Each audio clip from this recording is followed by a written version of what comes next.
À l'époque de ceux qui me racontent leur histoire, il n'y avait pas ces structures d'accompagnement, il n'y avait pas ces coachs de vie, il n'y avait pas les déviations à l'époque. Et donc ils ont dû trouver en eux-mêmes les propres ressources pour se réinventer, pour se dépasser, pour faire preuve de résilience.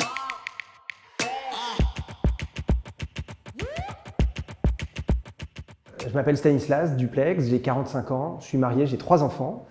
Et il y a 12 ans, j'étais cadre en marketing à Paris dans une grande entreprise du secteur des cosmétiques. Et j'ai quitté cet univers-là pour créer une entreprise de services d'édition de biographie pour les particuliers dans le Loir-et-Cher. Il se trouve que j'ai eu l'occasion de raconter ce parcours aux déviations dans le podcast et puis à l'occasion de rencontres face à des gens qui se posaient la question de ces déviations. J'étais bon élève, j'ai fait une prépa HEC, puis j'ai intégré une école de commerce qui s'appelle l'ESSEC. Je voulais faire du marketing, donc je suis rentré dans un des grands leaders du secteur et une entreprise assez centrale dans le monde du marketing. Et j'y ai exercé tous les métiers d'assistant chef de produit, etc., responsable marketing.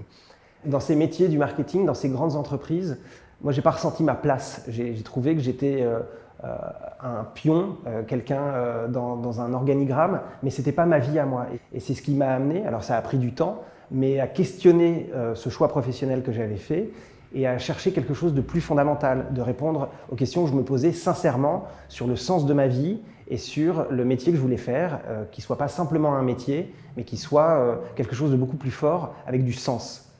J'ai réorienté mon projet à partir du moment où j'ai rencontré ma femme qui était ethnologue et qui m'a ouvert sur d'autres types de métiers et d'autres questions fondamentales.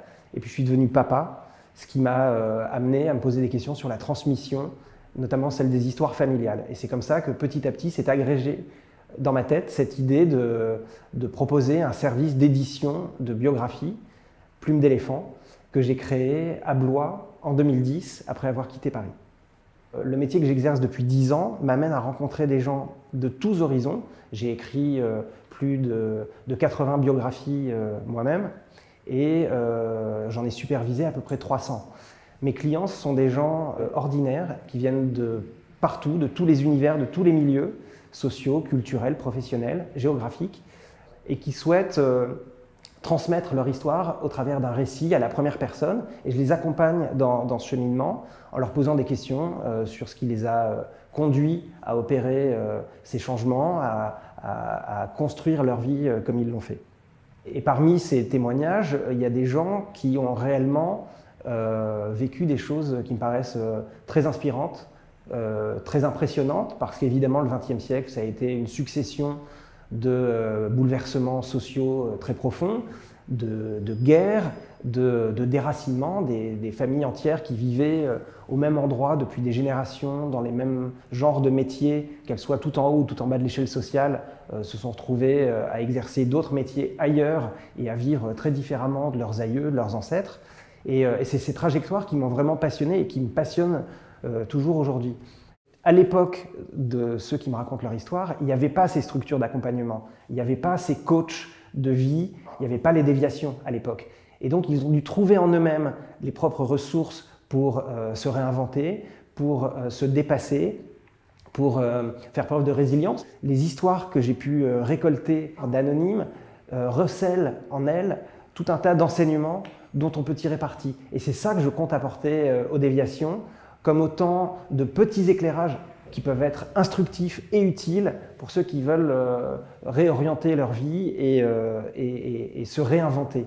Je crois que prendre conscience du fait qu'on n'est pas tout à fait à sa place, qu'on est en train de vivre une vie qui a été décidée, prévue par d'autres, c'est quelque chose d'assez difficile. Et ça prend du temps de s'en rendre compte et ça prend du temps de passer à l'acte, de faire le choix de quitter la vie dans laquelle on était pour une vie hypothétique dans laquelle on va rencontrer des difficultés qu'on ne connaît pas et on va devoir faire face aussi au regard de la société, de nos proches, etc.